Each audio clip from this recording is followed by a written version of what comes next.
I'm going to tell you something that will turn the stomach of anyone with a shred of decency. For 10 years of my life, the human being I loved most in this world, the one I raised with such care, the one I brought into this world with pain and joy, this same person violated me every single day while I lay there paralyzed, unable to even move my left arm to defend myself. My own son raped me for an entire decade, and the worst part is that he did it while pretending to care for me. It might sound like something from a horror movie, but it happened right here in Savannah, Georgia, inside my own home, under the same roof where I raised him, thinking I was raising a good man. My name is Eleanor Bennett. I'm 72 years old, and I live here in Savannah, Georgia. People who see me today selling my medicinal herbs at the Forsyth Farmers Market with my little shop full of healing plants, talking with people, giving advice about teas and remedies, they can't begin to imagine the hell I lived through. People know me as Miss Ellie of the Herbs, that lady who always has a smile on her face and a word of comfort for those who are suffering. But behind that smile is a story I kept hidden for a long time, until I decided I couldn't stay silent anymore. Before I continue this heavy story, tell me in the comments what your name is and where you're listening from. I want to know who these brave people are who have the courage to hear the raw truth of life. Because this story I'm about to tell isn't for just anyone. It's a story that will affect you in ways you might never have expected. But I need to tell it because I know there are other women out there going through what I went through. And maybe my courage will give them courage too. Every word I speak here is true. Every detail actually happened, and if you stay until the end, you'll understand why it took me so long to have the courage to talk about it. My life wasn't always about plants and natural remedies. I worked in a textile factory here in Savannah, sewing all day, earning my hard-earned money to raise my son alone. The factory was in the industrial district, a large, noisy building where hundreds of women spent the day hunched over sewing machines, making clothes we could never afford to buy for ourselves. Junior's father left me when he found out I was pregnant, said he didn't want responsibility, that he was too young to be a father. He was a handsome boy from a good family who filled my head with promises and disappeared when he saw that the game had gotten serious. I was only 19 when Junior was born, but I decided I would raise that boy with a lot of love and give him everything I didn't have in my childhood. My own mother had died when I was little. My father was a hard man who didn't know how to show affection. I promised myself that my son would be different, that he would grow up knowing he was loved, that he would have all the opportunities I never had.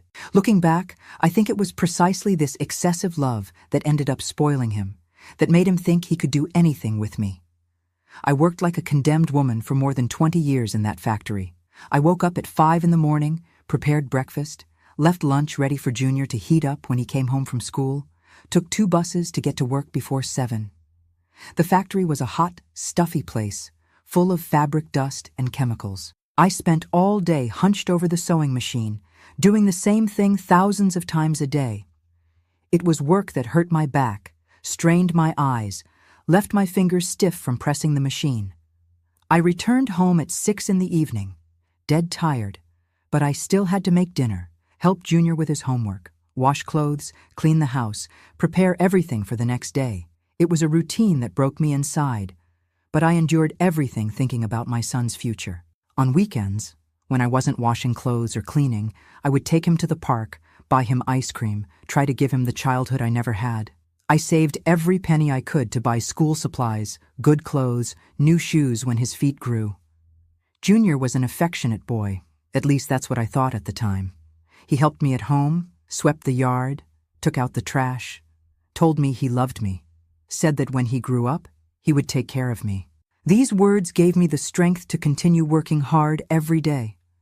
I dreamed of the day he would graduate, get a good job, and we could have a more peaceful life. It never crossed my mind that inside that boy I was raising with so much sacrifice, a monster was growing. That all that affection I gave him was being interpreted in a sick way. In school, Junior was always an average student. He wasn't among the best, but he didn't cause trouble for the teachers either. He was quiet, obedient, did his assignments without complaining. I went to all the parent-teacher conferences, talked with the teachers, always heard that he was a polite, respectful boy. No one ever complained about him. He never had behavior problems. So I was at ease, thought I was raising him right, that I was on the right track. When he turned 18, I began to notice strange changes in his behavior. First, it was the looks. He would stare at me in a different way, especially when I was changing clothes or coming out of the shower. They were lingering looks that made me uncomfortable, but I tried to ignore them. Sometimes I felt like someone was watching me when I was in the bedroom or bathroom, but when I went to check, he was far away watching TV or on his phone. I thought it was all in my head, that I was getting paranoid from working so much. He also started to get more clingy with me, more affectionate in a way that wasn't normal between a mother and an adult son. He wanted to hug me all the time, gave me kisses on the cheek that lasted longer than normal, was always making excuses to lean against me, to touch me. When I was in the kitchen cooking, he would come up behind me and hug me, pressing his body against mine in a way that made me feel strange. When I complained, he laughed and said he was being affectionate, that he couldn't even hug his own mother. Once he said he wanted to give me a massage because I was very tired from work. I let him, thinking it was a son's affection, but his massage was strange. His hands started on my shoulders as they should, but then went down to my back, to the side of my body, getting close to my breasts. When I said something, that it wasn't right, he laughed and said I was exaggerating, that he was just trying to relieve my tension, that I was seeing evil where there was none. Things gradually got worse, in such a subtle way that it took me a while to understand what was happening. He started entering my room without knocking, always with some excuse. He said he wanted to ask me something about school, or that he was looking for something I had borrowed, or that he wanted to talk about work. But I noticed that his eyes were glued to my body in a way that wasn't normal between mother and son. When I was in my nightgown, he would take longer to leave, staying there talking about anything just to keep looking. When I said something about this strange behavior, he would get angry and say I had a dirty mind, that he just wanted to talk to me, that I was misinterpreting things. He said I was getting paranoid, that it was the effect of work fatigue, that I needed to rest more. He made me feel guilty for being suspicious of him, for seeing evil where he said there was none. One night he came home a bit drunk and tried to sleep in my bed. He said he was afraid, that he had had a horrible nightmare, that he couldn't sleep alone. I let him lie down, thinking it was temporary, that the next day he would go back to his room. But during the night, I felt him moving strangely, pressing his body against mine, putting his hand on my waist, on my leg. When I woke up startled and asked what he was doing, he pretended to be in a deep sleep. The next day when I brought it up at breakfast, he said I had dreamed it, that none of it had happened, that I was confusing dreams with reality. He said it was common for people who work a lot to have realistic nightmares, that I needed to take better care of myself. He made me doubt my own memory, my own perception of what had happened. I started to be afraid of my own son, but at the same time I felt guilty for thinking these things about him. After all, he was my boy, the son I had raised with so much love, with so much sacrifice. How could I suspect something so horrible? How could I imagine that my own son was having impure thoughts about me? I tried to convince myself that I was imagining things, that the heavy work was driving me crazy, that I needed to stop seeing evil where there was none. I started to avoid being alone with him at home. I always found something to do when he was around. I started locking my bedroom door, something I had never done before. I changed my bathing habits, getting dressed in the bathroom instead of the bedroom. But all of this made me even more anxious, because I couldn't understand why I was taking these precautions against my own son. But then came that day that changed my life forever, that divided my existence into before and after. It was a Monday morning, March 15th, 1998. The day had started normally, just like any other. I woke up at 5 a.m. as always, prepared breakfast, organized my lunch, got ready for work. Junior was still sleeping when I left home. It was a warm summer day, but with a nice breeze that made the morning pleasant. I arrived at the factory at the usual time, clocked in, sat at my sewing machine, and started working. I was finishing a batch of women's clothing that had to be delivered before lunch. I remember I was concentrating on the work, trying to finish that order on time, when suddenly I felt a horrible pain in my head, as if someone had hit me hard on the back of the neck with a hammer. The pain was so intense that my vision darkened immediately. I felt the floor spinning beneath my feet, a horrible sensation that everything was spinning around me. I tried to hold on to the machine table, but I couldn't. The last thing I remember is falling from the chair, hearing the noise of the other machines stopping, the women shouting, running in my direction. After that, total blackout. I was at the factory, at my usual sewing machine, finishing a batch of women's clothing that had to be delivered before lunch. Suddenly, I felt a horrible pain in my head, as if someone had hit me with a hammer. My vision darkened. I felt the floor spinning, and the last thing I remember is falling from the chair. When I woke up, I was in the hospital with a bunch of machines connected to me. The doctor explained that I had had a stroke, a cerebral hemorrhage. He said I was very young for this, that it normally happened to older people, but that the stress of work and life had contributed a lot. The left side of my body was all numb. I couldn't move my left arm or leg properly. That's when my life turned into a complete hell. I needed help for everything, to take a bath, to get dressed, to go to the bathroom, to eat. Junior, who at the time was 22 years old, offered to take care of me. He said he would give up everything, that he would dedicate his life to taking care of me because I had dedicated my entire life to taking care of him. At the time, I was moved by such dedication. The first days at home were normal. He helped me with care, took me to the bathroom, fed me, helped me take a bath. I felt grateful to have such a caring son. But then the changes began. First, he said he couldn't let anyone else take care of me because only he knew how to do it right. He sent away the woman that the social worker had arranged to help me a few hours a day. Martha was a lady in her 50s, very caring, who came 3 times a week to give me a bath and do basic physical therapy. She had experience caring for people with stroke, knew how to deal with paralysis, was gentle and respectful. But Junior started to find fault with her. He said she was careless, that she didn't do things the right way, that she was hurting me during the exercises. He made up so many complaints that the poor woman ended up quitting the job. After that, he started saying that I was very dirty, that I needed longer baths, that he had to clean me better because no one else would do it with the necessary care. The baths that used to last 10 minutes with Martha started to last more than an hour with him.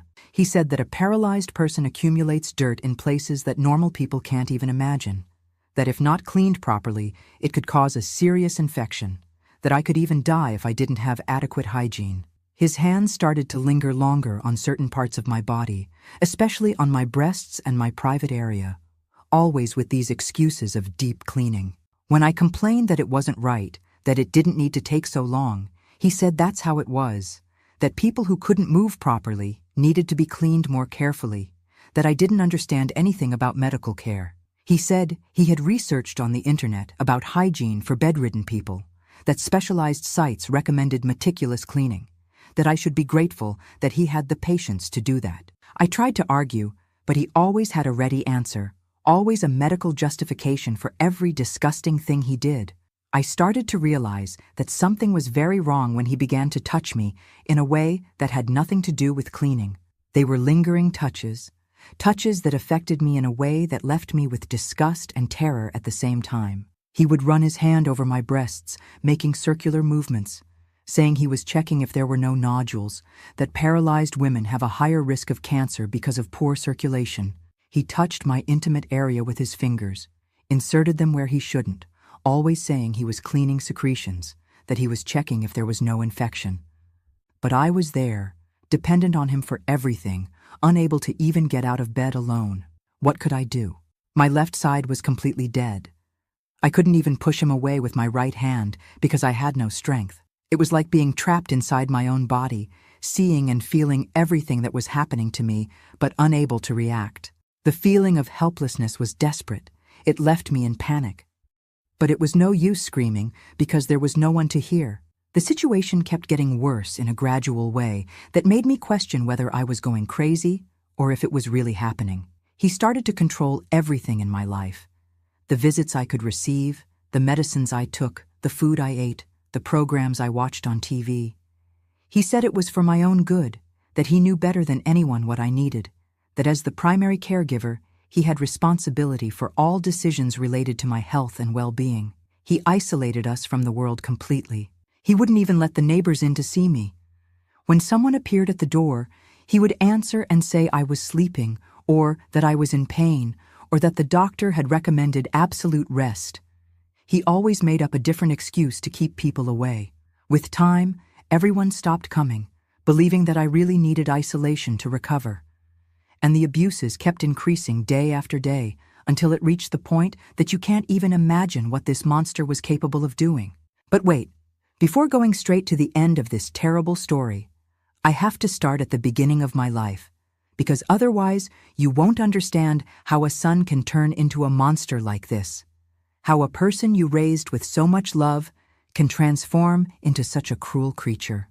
After I left the hospital, completely dependent on him for everything, that's when the real nightmare began. What I thought was the care of a dedicated son turned into the most disgusting thing a mother can go through in life. It was as if he had been waiting years for that opportunity, as if my paralysis was exactly what he had been wanting.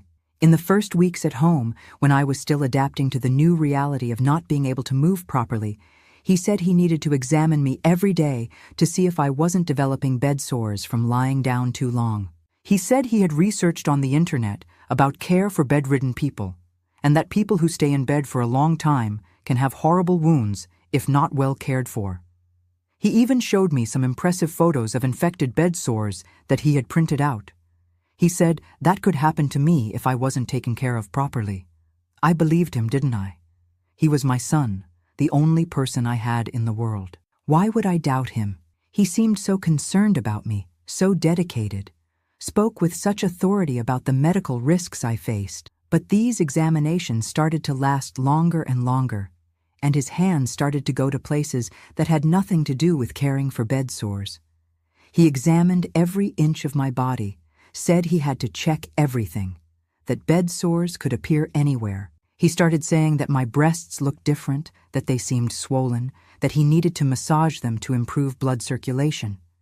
He said he had read on specialized sites that women who stay in bed for a long time can have problems with breast circulation, and that massage was fundamental to avoid serious complications. His hands stayed there for a long time, squeezing, moving, making movements that left me with a horrible feeling in the pit of my stomach, a mixture of disgust, fear, and confusion. When I said it was hurting, or that I didn't like those touches, he replied that it was like that in the beginning it always bothers you, but that later the body gets used to it and even improves. He said I couldn't be selfish, that he was sacrificing his time to take care of me, that I had to collaborate with the treatment if I wanted to recover. He said this with a conviction that made me doubt my own feelings, made me think that maybe I was misinterpreting those touches. The first real incident, the one that marked the beginning of the more serious abuses, happened during a bath on a Thursday afternoon. He said I was very dirty down there, and that he needed to clean properly, or else I would get a terrible urinary infection that could kill me. He started touching me in a way that had nothing to do with cleaning, inserting his fingers where he shouldn't, saying he was removing accumulated dirt that I couldn't remove myself because of the paralysis. I tried to close my legs, used all the strength I had in the right side of my body to try to protect myself. But he held on tightly and spoke with that falsely affectionate voice. "Mom, relax, I'm your son. There's nothing wrong with this. You gave me baths my whole life when I was a child, cleaned my bottom, taught me about hygiene. Now it's my turn to take care of you." The comparison was absurd, disgusting, but he spoke with such naturalness that for a moment it made me question if I was exaggerating. From there, the baths turned into a real torture, sessions of horror that I knew would happen every day and that I couldn't avoid. He would spend more than an hour cleaning me, always with these disgusting excuses about hygiene and health. He said that a paralyzed woman needs special care, that I didn't understand anything about medicine, that he had researched everything on the internet and knew exactly what he was doing. And I was there, unable to move properly, depending on him for everything, with no way to resist or escape. It was a feeling of despair that I can't explain, a mixture of terror, disgust, and helplessness. Then began the touches he called medicinal, always with this excuse that it was medical treatment. He said he had to massage my belly every day for my intestines to work properly, that paralyzed people have constipation problems and that only abdominal massage solves it, that if he didn't do that, I could have intestinal obstruction and die. But his massages were strange. They started on the belly but kept going down until they reached places that had nothing to do with the intestines. When I complained, he would get angry and shout, "Mom, do you want to get better or not? Do you want to die from infection? I'm here trying to save you and you keep complaining." The psychological manipulation was the worst of all. Worse even than the physical abuse. He repeated the same phrases every day like a mantra, which broke me inside. "Mom, you depend on me for everything. If I'm not here, who will take care of you? Who will feed you, take you to the bathroom, give you medicine? Who will have patience with a cripple?" He said this while he was touching me inappropriately, as if it were the most normal thing in the world, as if I should be grateful that he was there, that he was sacrificing himself for me. He said I was a burden to anyone else, that only he had the patience to take care of a cripple like me, that if he abandoned me, I would rot in a horrible nursing home where no one would care about me. He painted such a terrible picture of my situation that I was terrified just thinking about the possibility of being without him, even knowing that what he was doing to me was wrong. It was a sick cycle of dependency and fear. When I tried to resist more, complain louder, or try to push him with the hand that still worked, he would start with subtle but very effective threats. He would speak with that calm, controlled voice. "Mom, who's going to believe a paralytic against me? Everyone here in the neighborhood, in the entire city, knows me as the dedicated son who gave up everything to take care of his sick mother. If you start making up lies about me, they'll think you've gone crazy because of the stroke, that you're having delusions." These words cut me like a knife because I knew he was right. Who would believe me against him? He started to control absolutely everything in my life, every detail of my routine.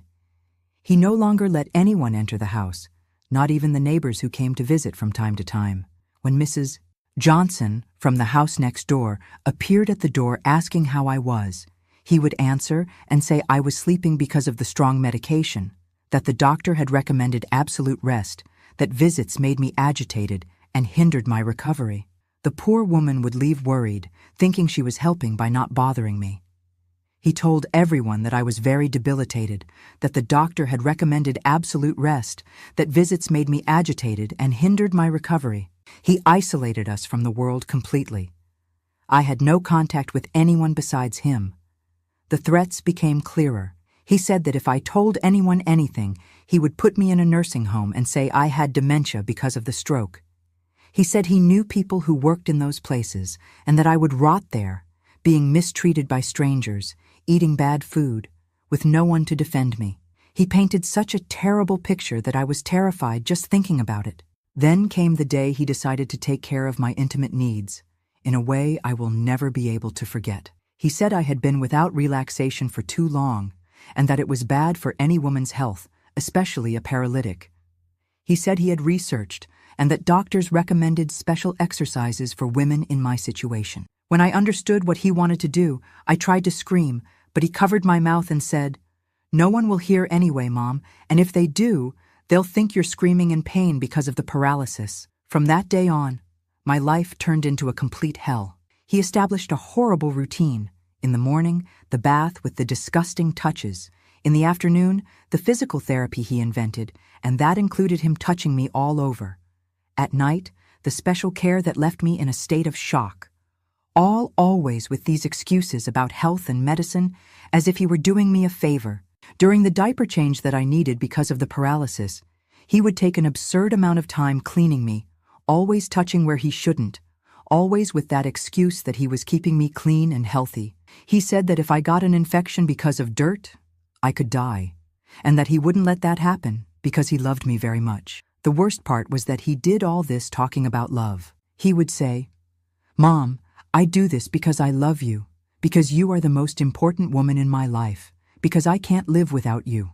He mixed declarations of love with disgusting acts, as if it were the most normal thing in the world. I couldn't understand how a person could talk about love while doing such a thing. He also started giving me medicines that weren't the ones the doctor had prescribed. He said he had bought special vitamins to make me stronger, but I suspected they were medicines to make me more sleepy and less resistant. After taking these vitamins, I would get more limp, more confused, without even the strength to scream properly when he abused me.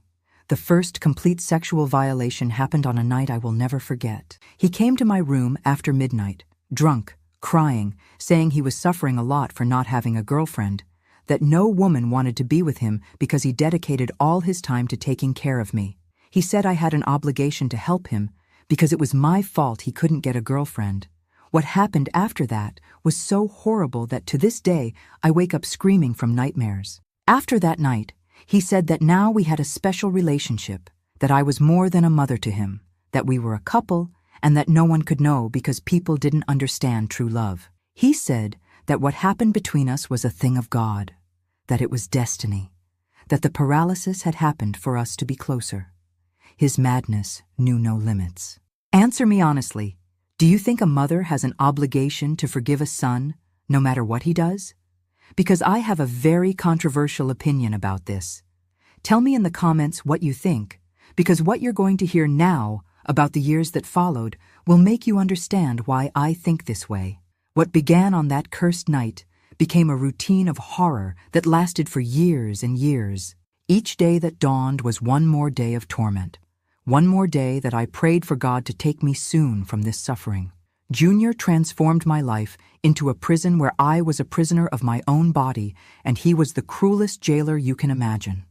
Every day without exception, he repeated the same abuses, always with those disgusting excuses of care and hygiene.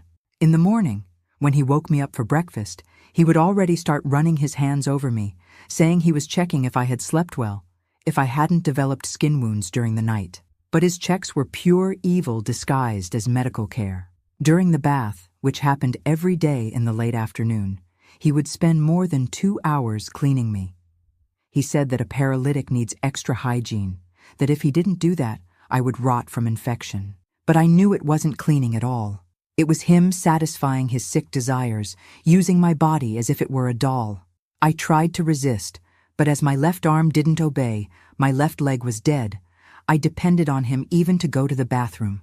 The physical therapy he invented was another moment of terror. He said he had studied on the internet the exercises I needed to do not to completely lose my movements. But his exercises included him touching me all over, forcing me to make movements that had nothing to do with stroke recovery. He manipulated my body as he wanted, always saying it was for my own good, that if I didn't do that, I would be paralyzed for the rest of my life. The night was when the worst happened. He said I needed special relaxation to sleep well, that a woman with a neurological problem has to have tension relief or else she could have another stroke. And then he would do things to me that to this day give me nausea to remember. I tried to pretend I was sleeping, but he would say, "No use pretending, Mom. I know when you're awake and when you're asleep." I tried to ask for help in every way I could. When a neighbor passed in front of the house and looked through the window, I tried to make signals with my eyes, tried to move my head in a way that showed desperation. But he was always nearby, always controlling everything.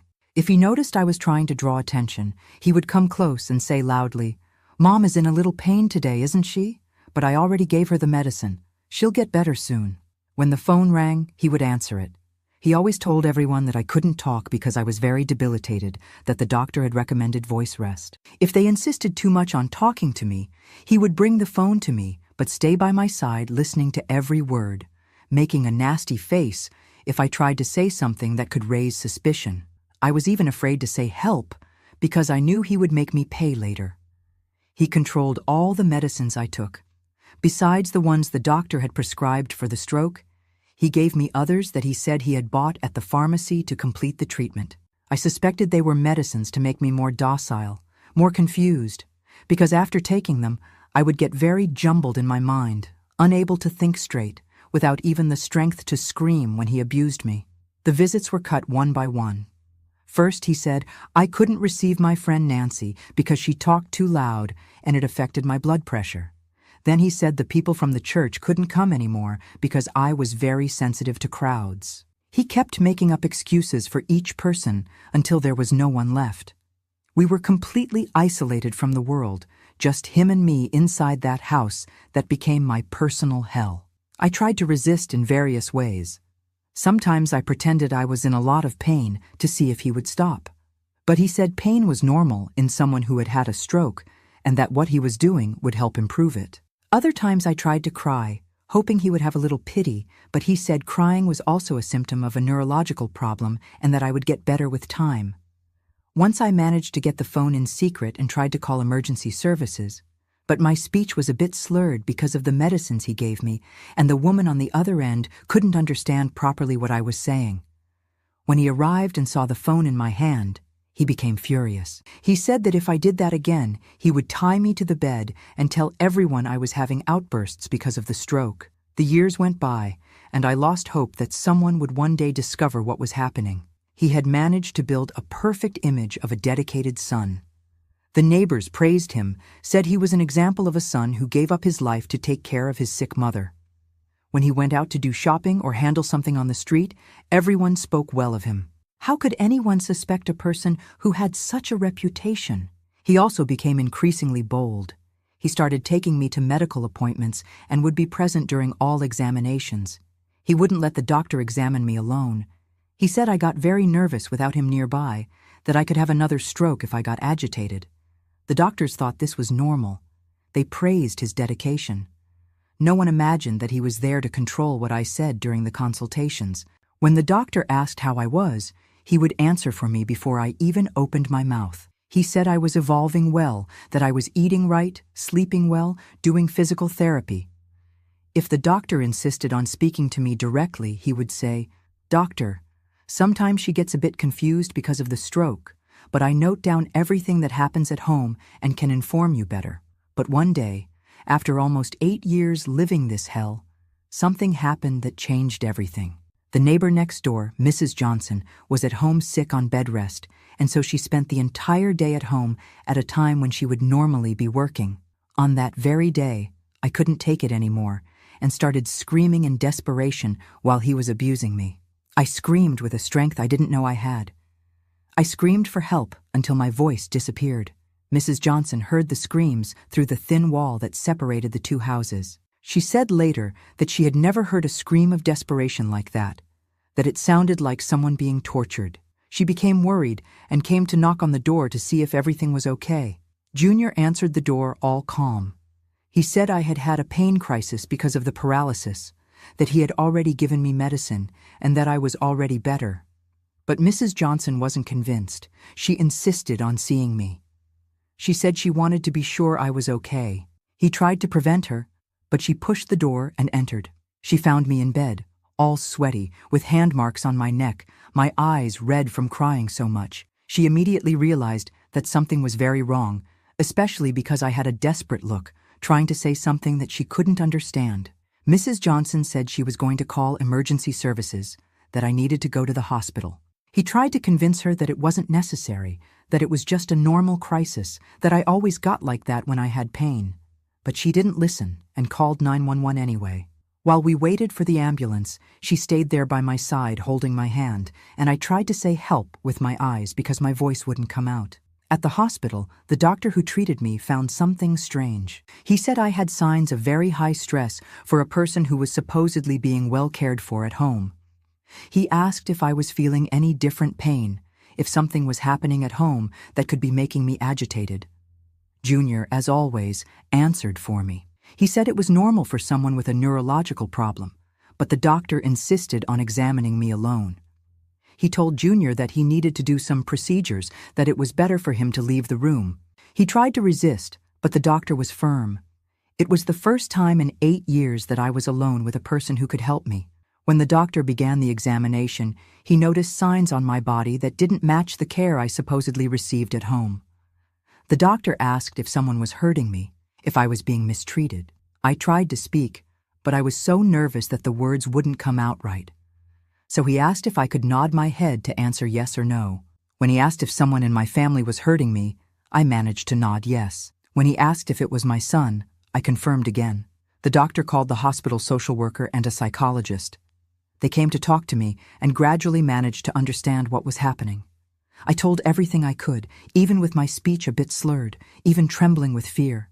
I told them about the abuse, the touching, the threats. They were horrified, but believed me.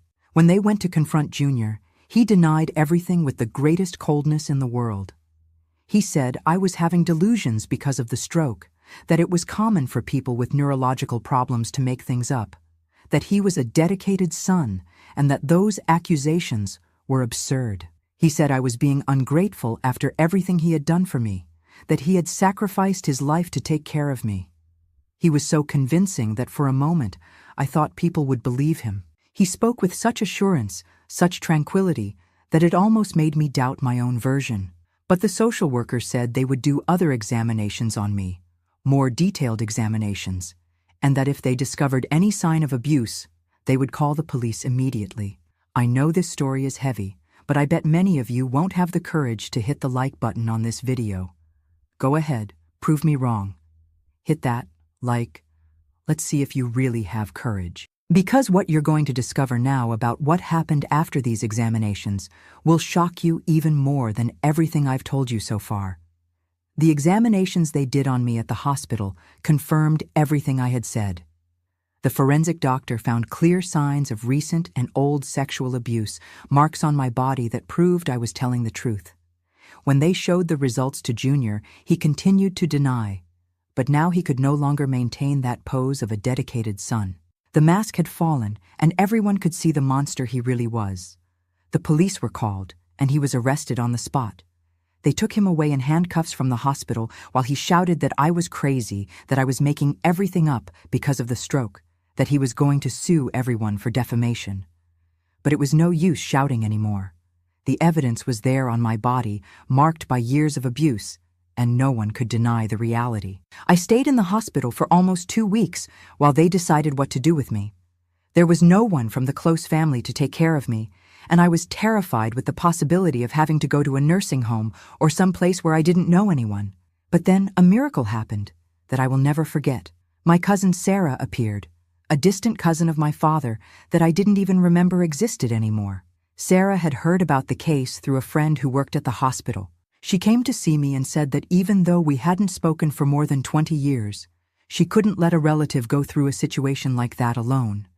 She said she had a house with a room on the ground floor, that she could take care of me, that she wouldn't leave me helpless. When I heard those words, I cried for the first time in relief, after years of crying, only in despair. Sarah's house was in a more distant neighborhood of Savannah, on a quiet street full of trees and simple houses. She had adapted the room for me with support bars in the bathroom, a lower bed so I could sit alone, a wheelchair for me to move around the house. For the first time in 8 years, I was in a place where I could be sure that no one would hurt me. The first days at Sarah's house were strange. I was so afraid that any noise made me jump with fright.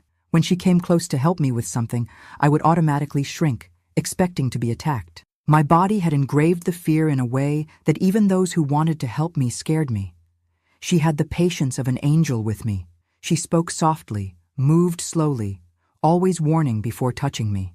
The first thing Sarah did was take me to a physical therapist named Melissa, who had an office nearby. Melissa was a woman in her 40s, short hair, firm but caring manner. When Sarah explained to her what had happened to me, I saw that she became outraged. She said she would do everything to help me recover my movements, that I deserved to have my independence back. The first physical therapy sessions were difficult. My body was too tense, locked by fear and trauma.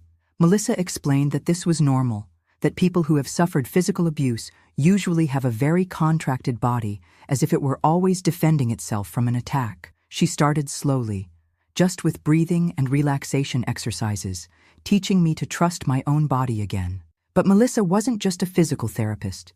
She became my confidant, my friend, my improvised therapist. During the sessions, she would let me talk about everything that had happened, listen to me without judging, helped me understand that none of it had been my fault. She said the stroke wasn't God's punishment, that I didn't deserve to have gone through that suffering, that I was a survivor, not a victim.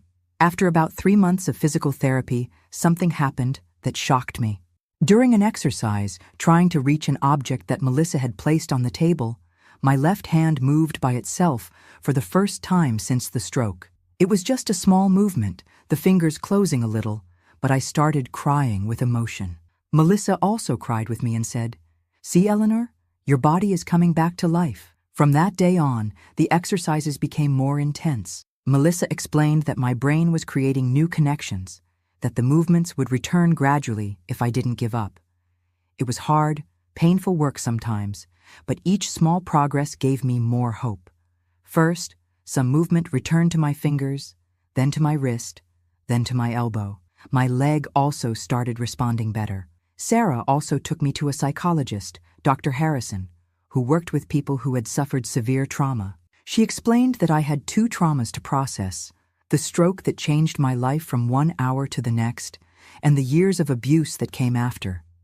She said it would be a long job, that I had to be patient with myself, that healing from trauma doesn't happen overnight. The sessions with Dr. Harrison were fundamental for me to understand many things. She explained that what Junior did to me had a name: sexual violence, abuse of a vulnerable person, false imprisonment, that it wasn't care or love or anything that resembled it, that he had used my physical dependency to satisfy his sick desires, and that this was a serious crime, no matter if he was my son or not. With time, I came to understand that I wasn't to blame for anything that happened. I wasn't to blame for having had a stroke. I wasn't to blame for having become dependent. I wasn't to blame for having raised a son who turned into a monster. Dr. Harrison taught me that victims of abuse always feel guilty, but that this guilt isn't real. It's just a way the mind finds to try to understand a situation that doesn't make sense. A few months after I started treatment, the most exciting day of my recovery happened. Melissa said she was going to try to make me walk alone, just with the support of a cane. I was terrified of falling, but she said, "Trust me, Eleanor. You're ready." And indeed I was. I managed to take about 3 steps alone, trembling but firm. Sarah was there watching and cried so much that I thought she was going to have a fit. Walking alone changed everything in my life. I no longer depended on anyone to go to the bathroom, to get a glass of water, to reach the window and look at the street. It might seem silly, but for someone who had been unable to move for years, each movement was a huge achievement. I spent hours practicing walking around the house, strengthening my legs, recovering the balance that the stroke had taken away. With physical independence returning, I started thinking about what to do with my life. I could no longer work at the textile factory. My body wouldn't stand being hunched over the machine for hours. Dr. Harrison suggested that I look for some activity that gave me pleasure. That would be a way to restart my professional life without much physical effort. It was Sarah who suggested the medicinal herbs course. She said I always had a knack for taking care of plants, that when I was young, I knew how to make teas for everything, that my mother had taught me a lot about home remedies. She said there was a lady in the neighborhood who gave a basic course on medicinal plants, that I could learn more about it, and maybe even work with it in the future. The course was a wonderful discovery. I learned about dozens of plants, their effects, how to prepare teas, homemade ointments, syrups. The teacher, Ms. Carmen, said I had a gift for dealing with plants, that my hand was good for making remedies. It was the first time in a long time that someone had praised some ability of mine that made me feel useful again. While I was recovering and rebuilding my life, the case against Junior was proceeding in court. He was sentenced to 12 years in prison for rape of a vulnerable person, false imprisonment, and mistreatment. I thought that finally justice had been done, that he would pay for everything he did to me for so many years. But what I didn't imagine is that the American prison system is a joke. Now comes the part where many people will judge me. When I found out that he had been released from prison for good behavior after only 3 years, I made a choice. Do you think I was wrong not to have reported him again when he tried to contact me? What would you have done in my place? Because what happened after that will show you that sometimes life does justice in a way that we don't even expect. 3 years after he was released, I was completely recovered and getting on with my life. I had set up a small natural products store in a commercial space near Forsyth Park, right in the center of Savannah. I sold medicinal herbs, teas, homemade ointments, syrups that I prepared myself. The business grew so much that I couldn't handle it alone. I had to hire Sylvia, a young woman who helped me with sales and loved to learn about medicinal plants. My store became known throughout the city. People came looking for remedies for everything: headaches, insomnia, stomach problems, depression, anxiety. I guided everyone on how to use the right plants, taught them how to make teas at home, gave advice on natural health based on decades of experience and study. I had become a reference on the subject. I earned my money honestly, was independent again after so much suffering. The routine of the store was a delight. I woke up early, had my coffee with Sarah, walked the 4 blocks to the center, opened the store at 8 in the morning, organized the dried herbs in the jars, prepared the ointments of the day, attended to my regular customers who already came to talk to me about life besides the remedies. It was a simple life, but full of purpose and meaning. Sarah continued living with me, but now we were more like sisters than a cousin taking care of a sick cousin. She helped me in the store on weekends, took care of the house while I worked. She was my life companion, my confidant, my closest friend. We had built a good, peaceful routine, full of true affection. For the first time in decades, I was truly happy. I had even found a boyfriend, Mr. Anthony, a 68-year-old widower who frequented my store to buy lemon balm tea for his nerves after his wife died. He knew my whole story, respected my past, treated me with a caring that I thought I would never feel again in my life. We didn't live together, but we saw each other almost every day. We went to the movies, took walks in the park, lived a nice romance of mature people who know how to value good company. Anthony was everything that Junior never was: respectful, caring, protective, without being controlling. He brought me flowers every Friday, helped me carry the heavy boxes from the store, waited for me to close so we could go to dinner together at a simple restaurant nearby. Our relationship was based on mutual respect, trust, true affection. That's how love should be. It was 20 years of complete peace, of reconstruction, of happiness that I never thought would be possible. I had managed to transform pain into purpose, helping other people through medicinal plants. I received several invitations to give talks about overcoming, about entrepreneurship in the third age, about how to start over after 50. I became an example in the city, the woman who knew how to turn things around after going through hell. My store prospered in a way I couldn't believe. I started selling at a small 3-foot counter and ended up occupying the entire room with floor-to-ceiling shelves full of jars with herbs, a refrigerator with homemade ointments, a large table where I attended to people who came looking for more detailed guidance. I had customers who came from other cities just to buy my products. During these 20 years, I also created an informal support group for women who had suffered domestic violence. Every Tuesday, after I closed the store, we would meet in the back room to talk, share experiences, give strength to each other. Many women managed to get out of abusive relationships after participating in these meetings. It was my way of giving back all the help I received when I needed it most. The fame of my store spread so much that even a newspaper reporter came to interview me. A big article came out about female entrepreneurship in the third age, with my photo in the middle of the herbs, telling how I transformed a personal tragedy into an opportunity for a new beginning.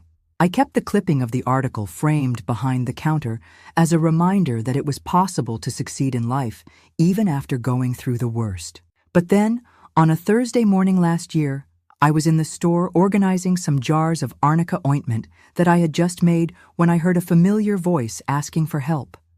It was a trembling, weak voice, very different from the authoritative voice that had terrorized me for so many years. When I turned to see who it was, I almost fell backwards in fright.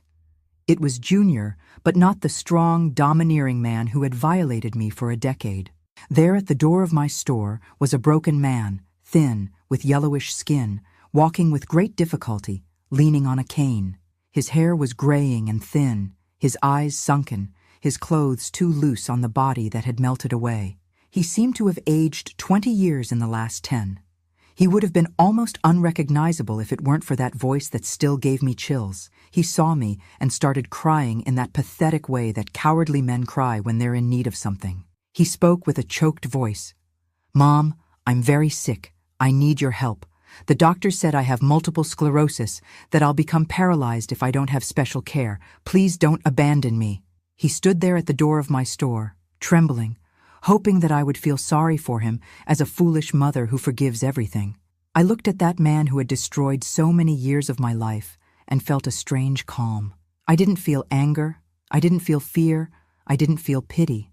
I felt an icy tranquility that I had never felt before. There he was, my tormentor, in the same situation I had been in one day, dependent, vulnerable, needing care, begging for help from someone he had hurt without mercy or pity. He continued talking, trying to move me. Mom, I know I did wrong things in the past. I know I hurt you, but now I need you. I have no one else in the world. You are my only family. I'm living in a little pension room. I can't work anymore. I can barely take care of myself. Please forgive me and help me. He was using the same emotional manipulation as always, but now he had no power over me at all. Sylvia, who was organizing some herbs on a shelf, realized that something was happening and approached. I whispered to her, "You can go to lunch. I'll resolve this here." She left discreetly, leaving us alone. I didn't want witnesses for the conversation I was going to have with that man who was once my son. I listened to everything he had to say without interrupting, observing every detail of that body that was once strong and was now debilitated. He told me that the multiple sclerosis had started about 5 years ago, that at first it was just some numbness in the legs, but that it got worse until he lost part of his movements, that his hands were also compromised, that he had difficulty holding objects, balancing, walking long distances. He told me that he had been fired from his job in construction because he could no longer carry weight, that the disability pension money barely covered the room where he lived and food, that he could no longer take a bath properly by himself, that sometimes he went days without being able to have a decent meal, that he was afraid of falling and having no one to help. When he finished speaking, I took a deep breath and said with the firmest voice I could, "Now you know what it's like to be dependent on someone, don't you? You know what it's like not to be able to defend yourself, to have to trust that the person who takes care of you won't hurt you, won't take advantage of your weakness."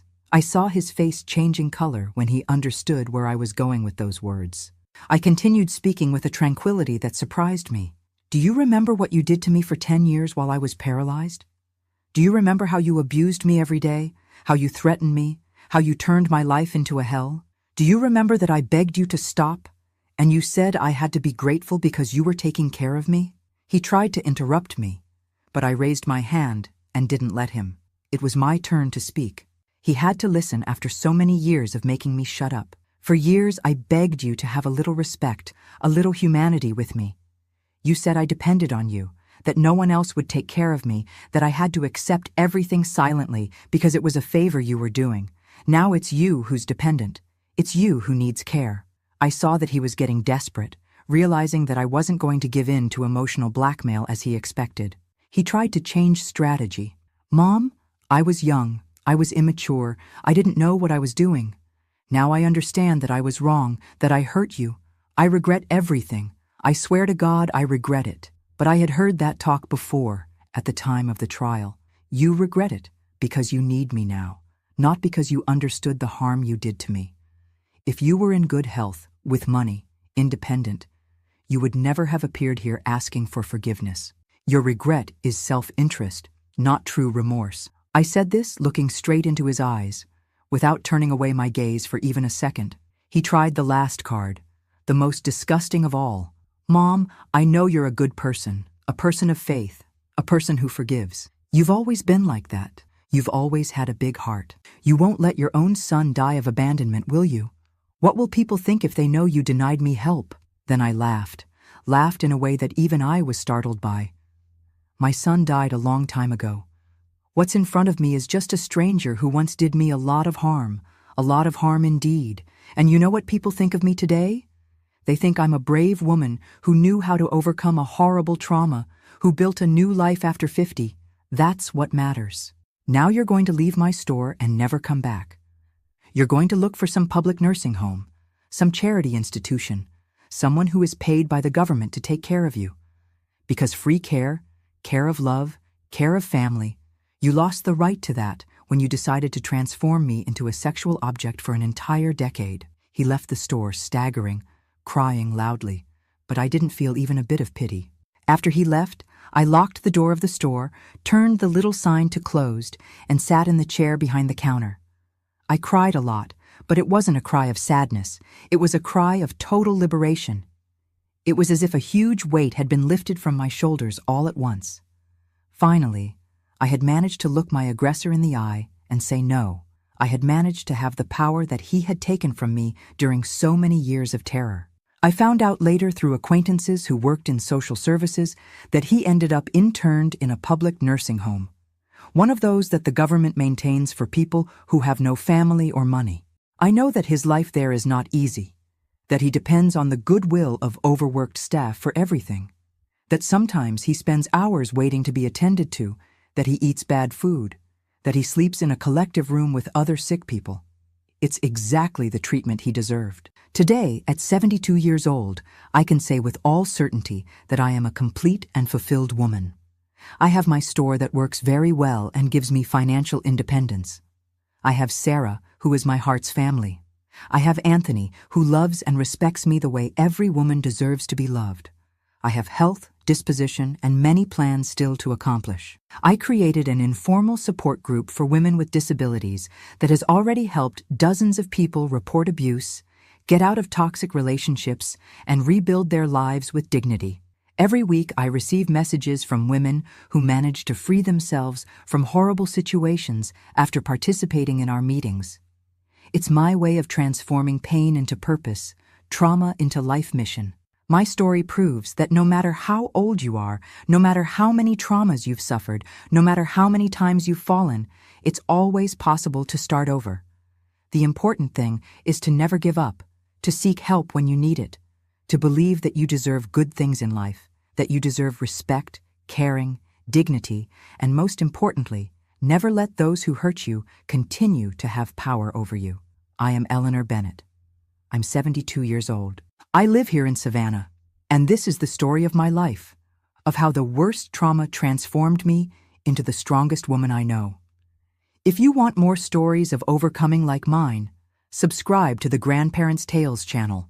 Here we prove that there's no age to start over and that the sweetest revenge is to live well. So, did you like my story? Today, I feel victorious because I strived as best I could to overcome all difficulties. If you can, click on the squares that are passing on the screen to see more videos and hear more stories of warrior women like me.